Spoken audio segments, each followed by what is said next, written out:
കോട്ടയത്തെ UDF സ്ഥാനാർത്ഥി Francis ജോർജിൻ്റെ സ്ഥാനാർത്ഥിത്വം സംബന്ധിച്ച് UDFിലെ അടക്കിപ്പിടിച്ചു വെച്ച ഭിന്നത മറനീക്കി പുറത്തു വരുന്നു.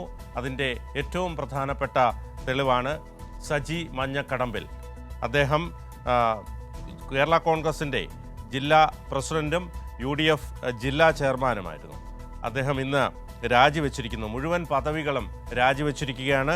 ജില്ലയിൽ മുന്നണിയുടെ ഒന്നാമൻ തന്നെ രാജിവെച്ചതിലൂടെ UDF ഒരു വലിയ പ്രതിസന്ധിയിലേക്ക് തന്നെ പോകുന്നു എന്ന് തന്നെ പറയേണ്ടി വരുന്നു. അതായത് 12 വർഷത്തിനിടെ 4 തവണ മുന്നണിയും 4 തവണ പാർട്ടിയും മാറിയതിലൂടെ കേരളത്തിലെ ഏറ്റവും വലിയ കാലുമാറ്റക്കാരനായ ഫ്രാൻസിസ് ജോർജിനെ ഇടുക്കിയിൽ നിന്നും കോട്ടയത്തേക്ക് ഇറക്കുമതി ചെയ്തത് ജില്ലയിലെ പാർട്ടി നേതൃത്വത്തെ ഇല്ലായ്മ ചെയ്യാനാണെന്നാണ് സജി മഞ്ഞക്കടമ്പലിനെ അനുകൂലിക്കുന്നവരുടെ പക്ഷം. സജി മഞ്ഞക്കടമ്പലിനെ വെട്ടി ഫ്രാൻസിസ് ജോർജിനെ കോട്ടയത്തെത്തിച്ച മോൻസ് ജോസഫിനെതിരായ ആരോപണം ഉന്നയിച്ചുകൊണ്ടാണ് സജിയുടെ രാജി.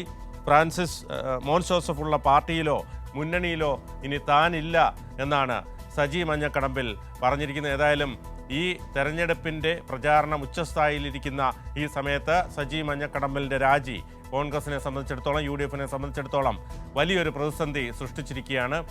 ഇനി നമുക്ക് സജി മഞ്ഞക്കടമ്പലിനെ കുറിച്ചൊന്ന് നോക്കാം. അദ്ദേഹം KSUയിലൂടെയാണ് രാഷ്ട്രീയ പ്രവേശനം നടത്തിയത്. യൂത്ത് ഫ്രണ്ട് എമ്മിൻ്റെ സംസ്ഥാന പ്രസിഡന്റ് സ്ഥാനം വഹിച്ചു. കേരള കോൺഗ്രസ് പിളർന്നപ്പോൾ ജോസഫ് ഗ്രൂപ്പിനൊപ്പം അദ്ദേഹം പോയി. ജോസഫ് ഗ്രൂപ്പിൻ്റെ കോട്ടയം ജില്ലാ പ്രസിഡന്റ് സ്ഥാനത്തേക്ക് വന്നു. UDFിൻ്റെ ജില്ലാ ചെയർമാൻ സ്ഥാനത്ത് പ്രവർത്തിച്ചു വരികയായിരുന്നു. കോട്ടയത്ത് കേരള കോൺഗ്രസിനെ സജീവമാക്കിയ പ്രവർത്തന ശൈലി നമുക്കറിയാം. KM മാണി അദ്ദേഹത്തിൻ്റെ കാലഘട്ടത്തിലൊക്കെ കേരള കോൺഗ്രസിനെ സജീവമാക്കിയ ഒരു പ്രവർത്തന ശൈലി തന്നെയായിരുന്നു അദ്ദേഹത്തിൻ്റേത്. അതോടൊപ്പം തന്നെ പൂഞ്ഞാർ, ഏറ്റുമാനൂർ സീറ്റുകൾ ഇതിൻ്റെ ഭാഗമായി അദ്ദേഹത്തിന് വാഗ്ദാനം ചെയ്തിരുന്നു. പലപ്പോഴും ഈ സ്ഥാനാർത്ഥിത്വവുമായി ബന്ധപ്പെട്ട് അദ്ദേഹത്തിൻ്റെ പേര് കോട്ടയത്ത് പൂഞ്ഞാറിലും ഏറ്റുമാനൂരിലുമൊക്കെ നിറഞ്ഞു നിന്നിരുന്നു. അവസാനം നിയമസഭാ തെരഞ്ഞെടുപ്പിൽ കടുത്ത അവഗണന അദ്ദേഹത്തിന് നേരിടേണ്ടി വന്നു. അതായത് ജോസഫ് ഗ്രൂപ്പിനൊപ്പം എത്തിയെങ്കിലും അദ്ദേഹത്തിന് സീറ്റ് നൽകിയിരുന്നില്ല. പ്രതിഷേധം അറിയിച്ചപ്പോൾ കാരണം സീറ്റ് ലഭിക്കാത്തതിനെ തുടർന്നു അദ്ദേഹം ഇത്തരത്തിൽ പലപ്പോഴും പ്രതിഷേധം അറിയിച്ചിരുന്നു.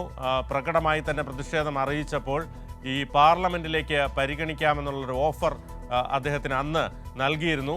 എന്നാൽ ആ വാക്ക് പാലിക്കാതെയാണ് നേതൃത്വം ഇപ്പോൾ ഫ്രാൻസിസ് ജോർജിനെ സ്ഥാനാർത്ഥിയാക്കിയത്. കോട്ടയം പാർലമെൻറ്റിൽ ഫ്രാൻസിസ് ജോർജ് സ്ഥാനാർത്ഥിയാകുന്നു. ഫ്രാൻസിസ് ജോർജിനെ സംബന്ധിച്ചിടത്തോളം ഇവർ പറയുന്നത് 12 വർഷത്തിനിടെ അദ്ദേഹം 4 തവണ മുന്നണിയും 4 തവണ പാർട്ടിയും മാറിയതിലൂടെ കേരളത്തിലെ ഏറ്റവും വലിയ കാലുമാറ്റക്കാരനായ ഫ്രാൻസിസ് ജോർജിന് സ്ഥാനാർത്ഥിത്വം നൽകിയതിനോട് മനം നൊന്താണ് അദ്ദേഹം രാജിവെച്ചിരിക്കുന്നത്. അവഗണനയിൽ മനം നൊന്ത് ആണ് രാജിവെച്ച് തനിക്ക് ഇനിയും ഇതിൽ നിന്നാൽ എന്തെങ്കിലും ഹൃദയാഘാതം പോലും സംഭവിക്കുമെന്നാണ് അദ്ദേഹം പ്രതികരിച്ചത്. അതോടൊപ്പം തന്നെ മോൻസ് ജോസഫ് ഉള്ള പാർട്ടിയിലോ മുന്നണിയിലോ ഇനി താനില്ല എന്ന് അദ്ദേഹം വ്യക്തമായി പറയുകയും ചെയ്തു. സജി മഞ്ഞക്കടമ്പലിനെ വെട്ടി ഫ്രാൻസിസ് ജോർജിനെ കോട്ടയത്തെത്തിച്ച മോൻസ് ജോസഫിനെതിരെ ആരോപണം ഉന്നയിച്ചുകൊണ്ടാണ് അദ്ദേഹം ഈ UDFുമായി ഇനി യാതൊരു ബന്ധവുമില്ല എന്ന് പറഞ്ഞുകൊണ്ട് അദ്ദേഹം UDFിൻ്റെ അല്ലെങ്കിൽ ഇതുമായി ബന്ധപ്പെട്ടുള്ള എല്ലാ പദവികളും രാജിവെച്ചിരിക്കുന്ന UDFുമായി ഇനി തനിക്ക് യാതൊരു ബന്ധവുമില്ലെന്ന് അദ്ദേഹം അറുത്തുമുറിച്ച് പറഞ്ഞിരിക്കുകയാണ്. അതുകൊണ്ട് തന്നെ ഈ സജി മഞ്ഞക്കടമ്പലിൻ്റെ ഈ അവസാന നിമിഷത്തിലെ ഈ രാജി UDFിനെ സംബന്ധിച്ചിടത്തോളം ഒരു വലിയ തിരിച്ചടിയായിരിക്കുകയാണ്. ഫ്രാൻസിസ് ജോർജിൻ്റെ സ്ഥാനാർത്ഥിത്വം സംബന്ധിച്ചും ഒക്കെ അദ്ദേഹം ഉന്നയിച്ച ആരോപണങ്ങളും ഒക്കെ വലിയ തലവേദനയാണ് UDFിന് സൃഷ്ടിച്ചിരിക്കുന്നത്.